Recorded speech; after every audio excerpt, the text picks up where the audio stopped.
Welcome. I'm Matt Thurlow, the Executive Director of the Decorative Arts Trust, and we're here in Salem County, New Jersey for this month's installment of our Trust Tours program, where we bring our members and other fans of the organization to visit incredible sites and great collections. For those of you who are familiar with the New Jersey Turnpike and the Newark Airport, we are a world away from that part of New Jersey here in the southwestern corner of the state, which remains to this day a richly agricultural area. And if the notion of a 1-hour program on brick bonds strikes you as a bit too mundane, this is probably not the offer for you, but for those of us who really love to dive into 18th century architecture, and given the registration for this program, we know there are hundreds of you out there, we're thrilled to bring you to the Abel Nicholson House and welcome Trust Governor Ralph Harvard, who's been working on restoring this home or preserving it for future generations. And we're thrilled to have Ralph with us today to introduce us to the architecture and the project.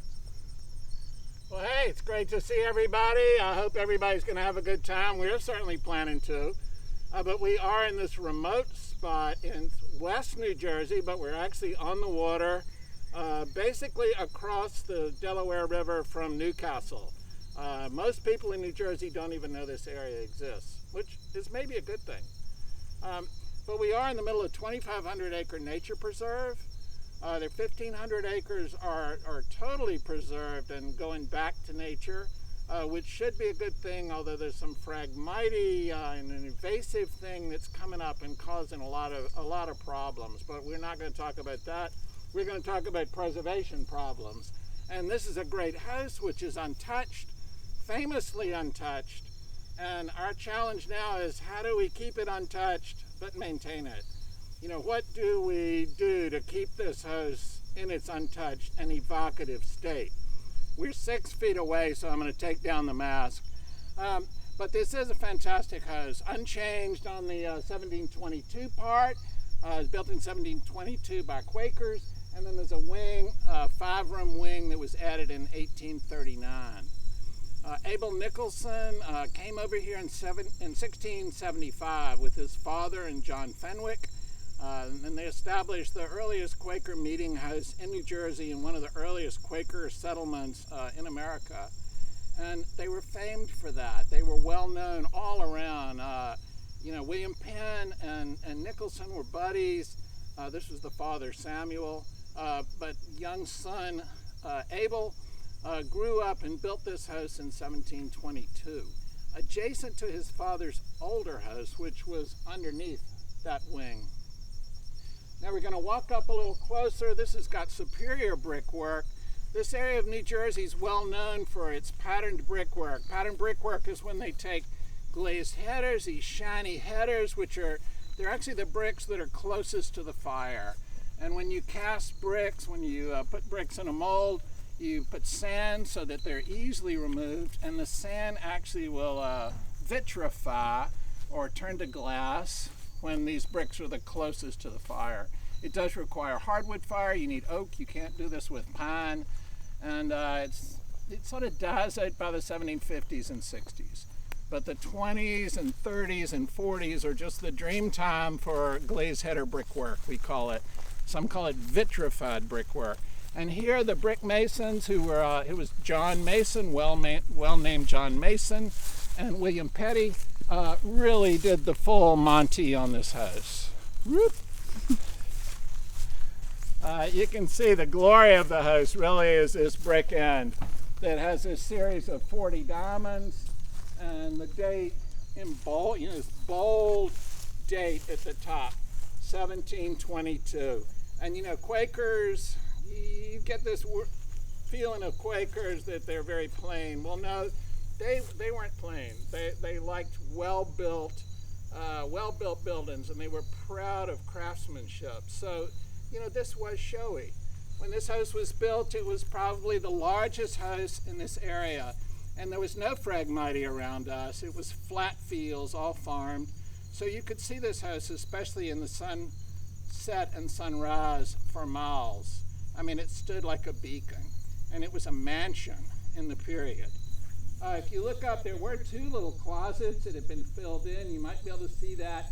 And then up at the top, you've got this great chimney. This is nerdy stuff, but there is a little width on the top of the chimney that sticks out that sort of represents an extra flue. And then the chimney itself has what's called a plaster necking band around the top. They were purely decorative at this point. They're left over from the 17th century where they had some purpose. But at this point, it's just decoration. So let's walk around to the front of the house. We do have 5 acres here of lawn or grass, and the idea is to keep this as well. It's important. We don't want any parking. We don't want any, anything to intrude on this sort of rare, untouched space.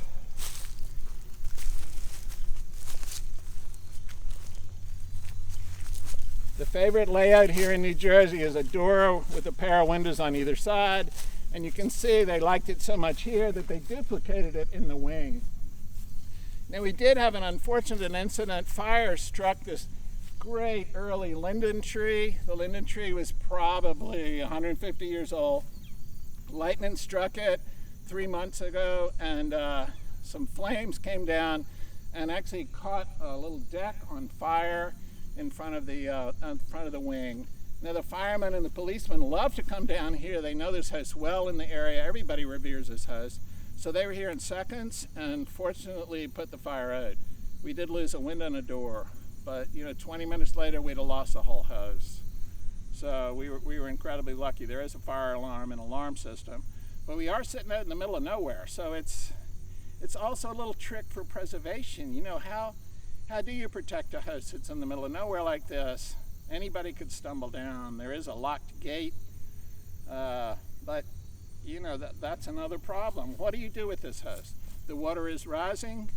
Do you make it a glorious ruin in 30 years when there's water all up into the house? Do you pick it up and move it? If you do, how far can you move it? This is flat land around here. The water is always rising. Do you jack it up? Then it's not what it was.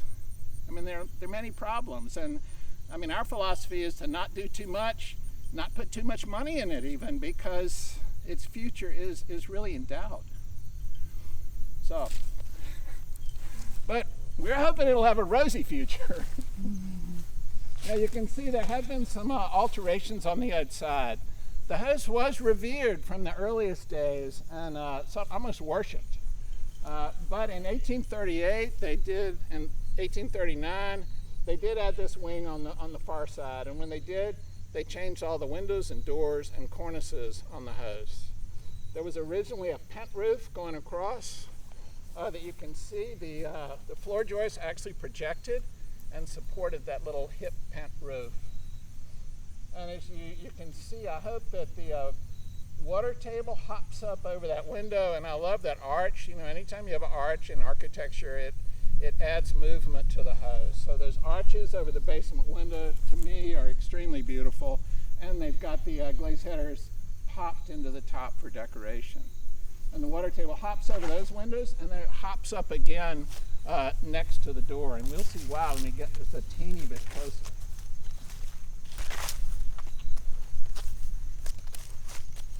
This is Flemish bond brickwork.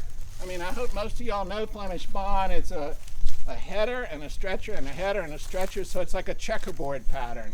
And you can see down below, it's English bond, which is just a run of headers and a run of stretchers.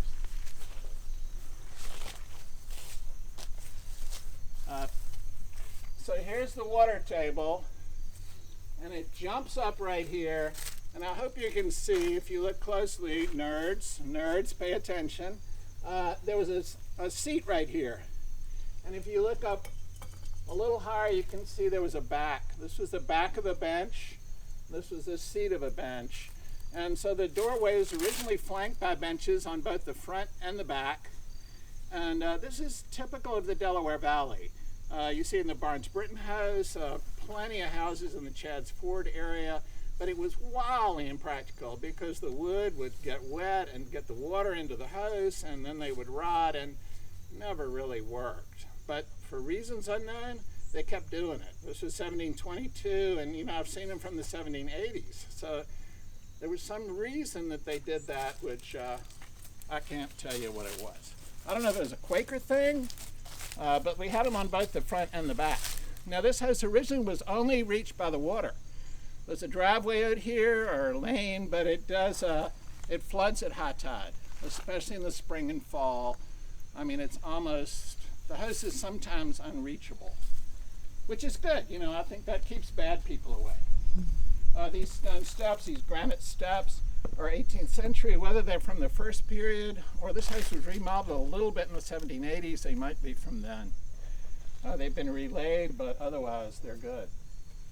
Now if you get a little closer up here, I'm walking backwards, you can see that there are initials all in these bricks, and the initials were cut when the bricks were wet.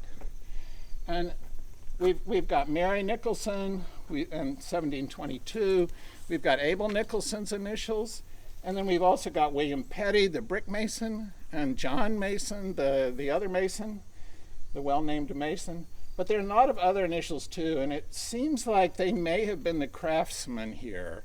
We're not really sure. I've tried to trace the initials to other Quakers in the neighborhood, and there were a number, but they don't seem to line up. So there's some thought that they may have been the craftsmen, which is really cool when you think that the craftsmen all got to mark the house. As you go into the house, you see who built it. And I think that was a Quaker thing where they were very proud of craftsmanship. You can see in 1839 they did narrow this door. It was originally a big double door with a transom, and they squeezed it down tight, unfortunately. So would y'all like to come inside? Let's come on in.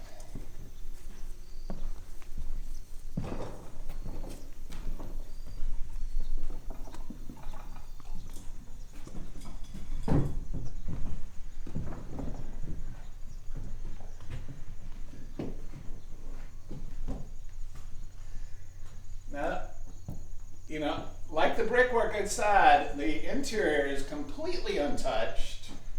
This was like a space that was almost worshipped and carefully preserved in the 19th and 20th century.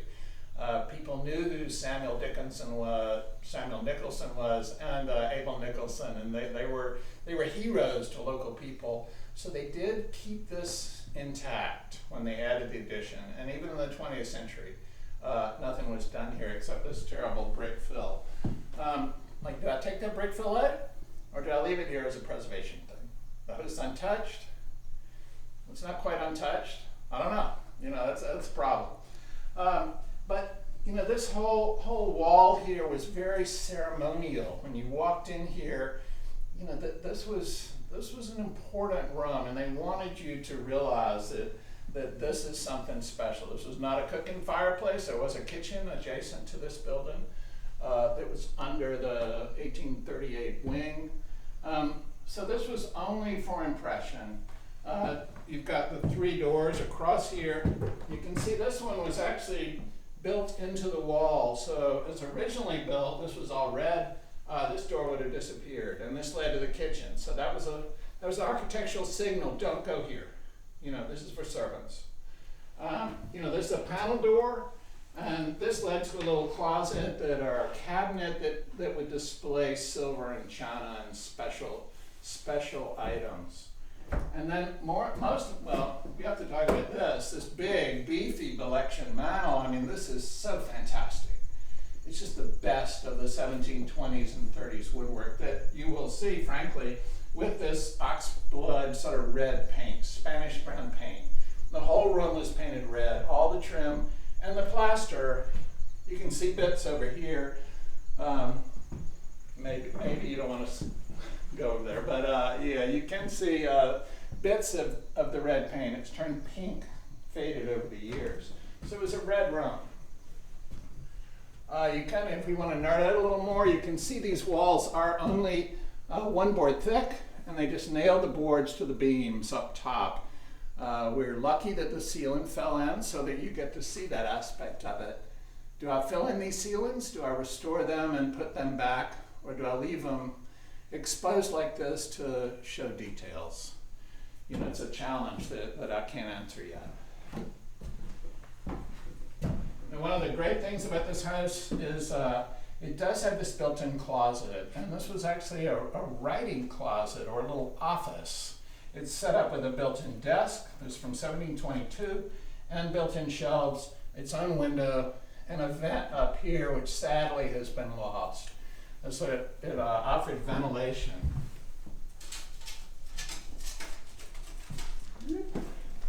I don't know if you can see, there's a picture of a vent that's in a house down the road that dates about 20 years after this.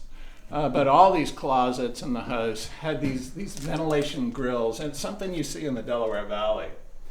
And you can see down here is the desk, the shelves, and the window, which was filled in when the wing was added.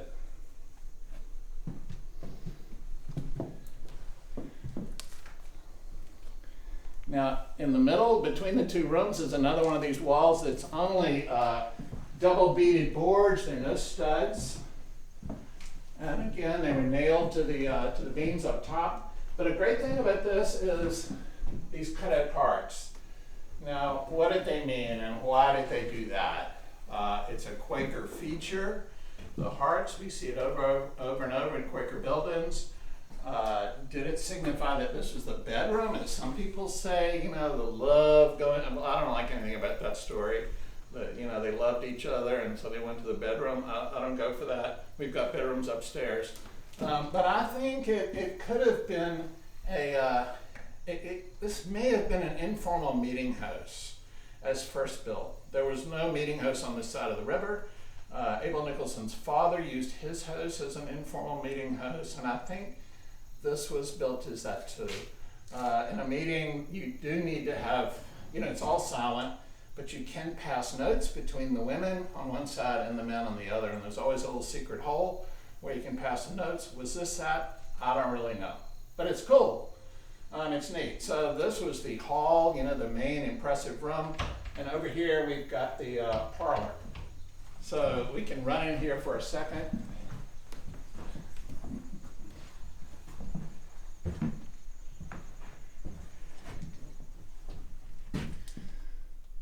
That's a little different from the other room. It's a smaller room. It's got this chimney piece that projects with a closet only on one side. And this closet might be an addition in the later 18th century. There was originally a door here that went out in the Quaker tradition, but it was filled in the 18th century. This door dates from the 1780s. Otherwise everything you see is from the first period. But again, great election mantel and shelf. And then look at this paint. Woo! Oh yeah, that door's not attached yet. But great pink paint here. It was originally much redder, but look at that color that's preserved under the later wallpaper. Now this is also a very transitional house. In 1722, like minutes before this, there were stair towers and entrance towers. But in 1722, as a transitional period, they pulled the stair tower into the house. Minutes after this, they would just have a center hall with a stairway, but they didn't get that yet. So they pulled this stair tower, and just built it right up in the middle of the house. So it's an oddball thing. It certainly ruins this room architecturally, but I think they were sort of proud of it. It showed that they had a second floor and that they had this tower that led to the principal bedrooms upstairs. So let's go upstairs. Let's creep upstairs.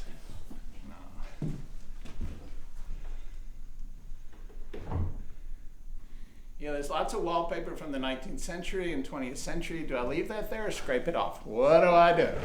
I'm leaving it for a while. Whoops, we don't want to go there. So we can go up the stair tower. It was lit by two small casement windows. This one on the first floor was lost and rebuilt, but we do have the original casement frame on the second floor.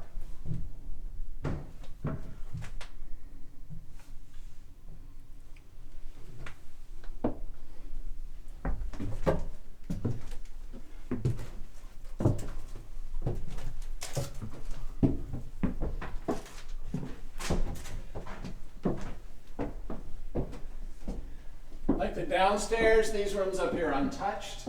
Have a lot of their original surfaces.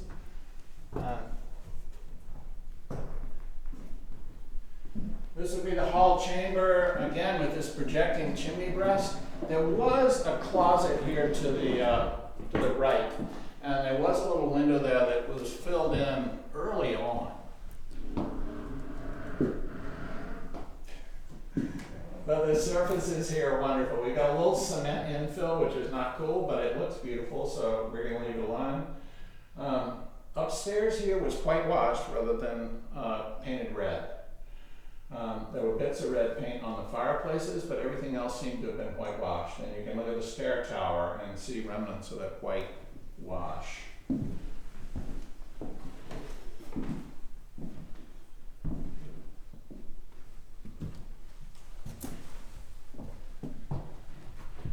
This would be the hall chamber. One thing we might sort of miss downstairs is we have the original cross garnet hinges on all of these doors, which are so rare. They again disappear about 1730. You just don't see them anymore, but they're a terrific survival. And most of them are put on with have the original leather washers as well. Like the windows downstairs, we've got arches on the fireplace, which make this an even more beautiful dome. If everything's straight, it's wonderfully interesting, but when you get an arch, it's so much more beautiful. I have the original insides of these fireplaces on the second floor. And I think Carrie's going to give you a quick glance into the 1838 wing, which is wonderfully shabby, but it does date to 1838, so we're just not so interested in that.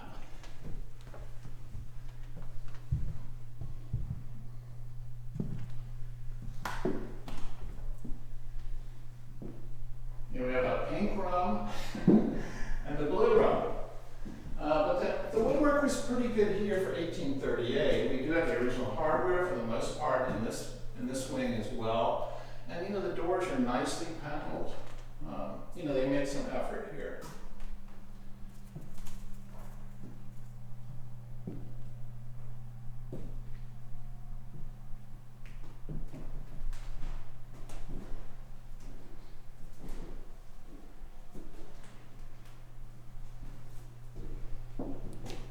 Issue. Do we scrape these walls with their remnants of lead paint? In which case all the pink and blue would be lost? Or do we leave it like this to look wonderful and charming and let it slowly fall off and we just sweep once a year? It's tricky. It's safer to just leave it like it is, but we'll see what happens.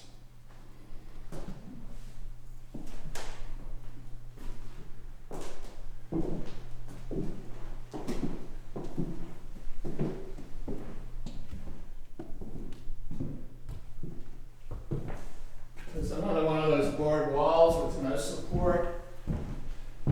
There is a teeny hall so that you don't come up the steps and go right into the bedroom. You can go into either bedroom, which is nice.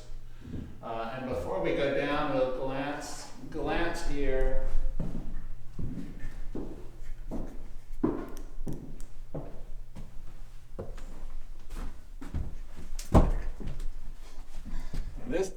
This is the original casement window. It's an oak frame with a wonderful molding on it. You can see it's pegged together, and there's a little hole right here which shows the support for a leaded casement window. And this is rare as hen's teeth. These just don't survive. You see a few of them in New England, but certainly down this way and in the South, I don't know of many other examples. Great little document, though. And then there were two finished bedrooms up top. It's a little dark up here, but they each had a window, and there were board walls, but no finish on the ceilings. And I think these were probably servants' rooms. Could have been kids' bedrooms, though. I don't know. But they did have ventilation. They did have decently high ceilings, but there was no plaster up here, no real finish. That is the original roof framing too, which is another rare survival from the 1720s.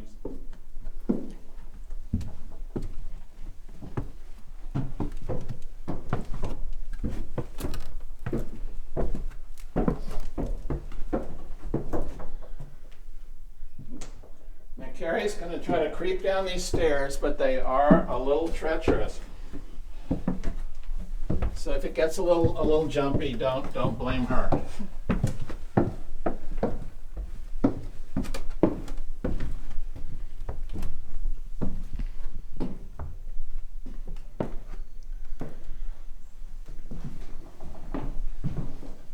So I think that's the quick tour of the house. We're going to go outside and have a few questions and answers, but hopefully you've gotten enough of a glimpse to send us money to help us protect this house.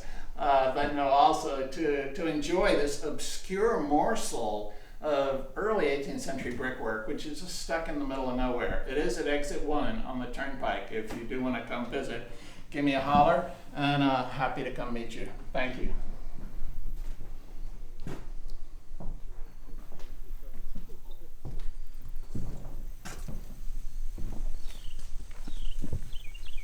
Matt, do you think we have any questions? Undoubtedly, Ralph, there are questions. I thought I covered everything.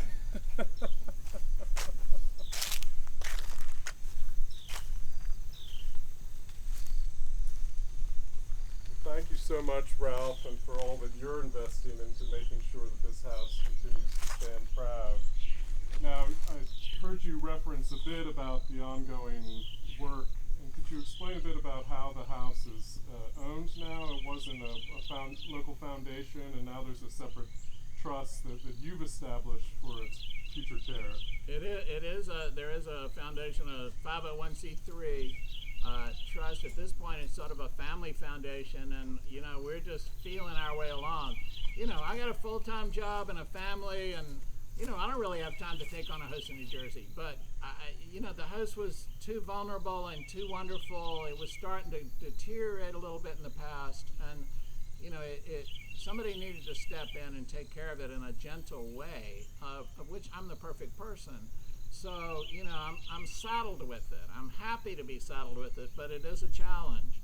We have gotten a grant from the New Jersey Historic Trust to do some work to keep water out of the house and a little bit of brick pointing, mostly preservation things, and we're trying to just go gentle and slowly. But what the future is, it's hard to tell. I've had some generous donations as well, because otherwise I'm just like throwing money at it, which I don't really have to do. But it's always a challenge. Right now it's a gorgeous day. But when it's rained 2 or 3 days, I do have 3 sump pumps that run almost 24 hours a day. The water level down below us is about 30 inches. The basement is 45 inches below us. So, the water table is actually higher than the basement. It's a scary situation. But, what can we do? We're just going to keep it going and see what happens. I do worry about its future after me. But I don't really know. So. Well, you're talking about a very delicate balance between the investment of resources and its preservation, but also thinking carefully and strategically about what about the house you'd like to change. I understand you're still working through that process, but is there a short list of things that you can envision tackling in terms of projects regarding the house's appearance now versus what you can imagine it looking like with a little TLC? Well, I'm hoping not to really change the appearance of the house. We did paint it. The paint had come off, which was wonderfully evocative on the outside. It was beautiful, but the woodwork was, the window trims and the windows were starting to go down. So we painted it. We actually used a primer and only primed it twice. It was a super primer. We didn't actually paint it. So we primed it to protect the wood. But it's a challenge. We do have this fire over here, so I am going to replace, the horrible metal storm doors. That we're going to do that. That's a big step. And there is a bathroom in the wing, which is not connected to anything. I am going to put a bathroom in here, so at least, you were behind the tree earlier. No, you weren't really. but it is tricky out here. We have electricity in the wing, but not in this house. This house has never had electricity or plumbing or insulation or anything. And at first I thought we could just restore this house and it would be cool, but I don't want to be that guy who puts power in this house when it's never had it. So, we're trying to leave it alone. Would I like to restore the double door here in the transom? Yeah, I really would, but I don't think I'm going to do it. Because it's safer to do nothing, and it is wonderful like it is, and I have to keep telling myself that. I mean, my nature is to take things back to what they should be, but it's so beautiful like it is, I just don't want to do much. I don't know. Should I strip a little more of that that bad paint? Should I scrape the wallpaper? I don't know. Well, some people like 19th and 20th century wallpaper. Yeah, yeah. Now, with that perspective in mind, I mean, it's an incredible classroom, so to speak, in terms of learning about 18th, even back into the 17th century architectural styles and building practices. I mean, do you envision hosting graduate students, undergraduate students here as well, one thing I was study? hoping is to, if we can fix up the wing a tad, people could stay here. Scholars could stay here. Would anybody want to stay out here in the middle of nowhere? I mean, it's wonderful in its way. Certainly it's an archaeological ground that's fantastic. None of this has ever been dug. Samuel Nicholson was here in the 1680s, living next door here.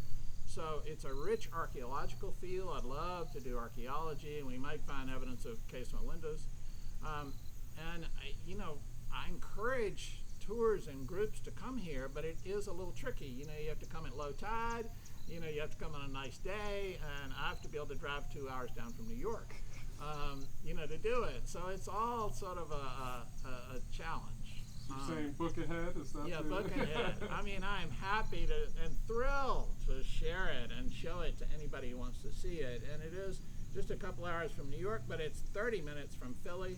It's 30 minutes from Wilmington. It's 20 minutes from Newcastle. So, I mean, it's a wonderful location in its way, but it's also in the middle of nowhere in a wonderful, tricky way.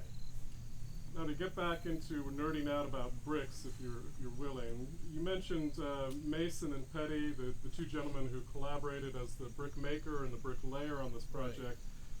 Are their names associated with other pattern brick houses in the region? Yes, John Mason actually built himself a big house. He must have made some money because he built himself a big house maybe 2 miles down that way. It was added onto in the late 18th century and then the 20th century, and recently 2 walls have fallen down. It had a sort of preservation easement on it, and it got a bunch of grants to preserve it, and they sold it to somebody who should have looked after it. They didn't, but the house is collapsing, and I'm afraid it's going to be lost. But he did build that house. He's associated with some other houses that I don't know for sure. We know that he was here because he signed it. And then in terms of the architectural interior, are there commonalities between the woodwork you found at the Nicholson House and other local homes? It is. There are a couple. This is sort of the earliest of the houses. Most of them sort of date from the 30s and 40s and all the way up to 1810, really. But there are a couple of others that have these big election mantels, but they're not as big, as beefy as these. But none have the original paint. None are as untouched, but it definitely relates. There's one other house right across the water that has this same layout with the little stair tower inside, and it did have the board walls, and they painted the baseboard right on those walls, but that's all that survives inside of that house, no mantels or woodwork. So yeah, the woodwork, it's like a blown up version of the woodwork we see later, like the woodwork on steroids here compared to the later work. And as far as brick production, I presume these were not made on location. They would have set up they just kilns. dug out the basement. Okay. It's the same as the Eastern Shore of Virginia. You've got great sand right under here. So they dug out the basement, built dried the bricks right here, baked the bricks here, and built the house. Now, one thing that's very different is, for reasons unknown, they didn't use oyster shells for the lime mortar. And if you look at bits of the mortar over there, it's actually an orangey clay color, and they crushed limestone, which they got nearby, and put that in there in the mortar instead of using oyster shells, which we see throughout the site. So originally the mortar, and you can see some bits of it, was sort of this orange ochre color rather than white. It's been much repointed. We are doing some repointing, and we're using the original ochre color, which is odd. I've not seen that other places, although, see, I don't really know New Jersey architecture so well. But you see pattern brick houses from southern New England down through Virginia and North Carolina, but there's some variation in terms of the color of that glazing. Is there a sense of what results in those specific colorways? Well, they're mostly this blue-gray color. If you get the black bricks, they're uncool. You know, that means that you didn't have the oak. That means you were burning with like cheap-ass wood, and it just burns the bricks rather than bringing that glaze, that glass to the surface. Now, some are a bit bluer and some are a bit silverer, but you know, that's just the local sand that they've used. But you'll see the same color in, like outside of Charleston, there are a couple of diamond brick patterns on a house called the Reward, and all the way up and down the coast. But here in New Jersey, there are 40 of these houses. Yeah, 40 of these. This is the best, of course. And many of them have been altered, but there are probably 15 or 20 that are in beautiful condition, and most of them have the initials of the owner and the dates in the end, and some others have diamond brickwork, but this is the most intact. And it also has the glazed headers on all four sides. Often they were sort of like a little cheap, and they would only do the glazed headers on the south and the east wall where you'd enter the house, and then the backs would be plain. But here they did it everywhere. Well, thank you so much, Ralph. As we've learned today, this is a superlative example of pattern brickwork houses in this area of New Jersey, and it's an area rife for exploration. Ralph, for many years, has been pushing the Decorative Arts Trust to get a group out here on tour, not only to throughout the Salem area, but also across into Newcastle, Delaware, which has such an extraordinary and beautifully preserved colonial district. And hopefully when we're all gathering again, we'll have the chance to take you up on that offer. It's easy to imagine a beautiful candlelit, firelit evening event here with some modern conveniences at that point, we hope. And libations, of course. And libations. But thank you all so much for joining us today and for your support of the Decorative Arts Trust. I also want to acknowledge Carrie Greif, who's behind the camera today, and then with most of our recent Trust events, for all of her tremendous efforts in pulling off this event. So, Ralph, we wish you great success in this project. Thank you for being a governor of the Decorative Arts Trust and for your hard work in preserving this extraordinary home. Well, thank you, Matt, and thank you, Carrie. I like push Carrie to you know, do this in a beautiful way, and she has done it. I mean, she's so fantastic, and I want to thank you all. And come back for the next one. Thank you.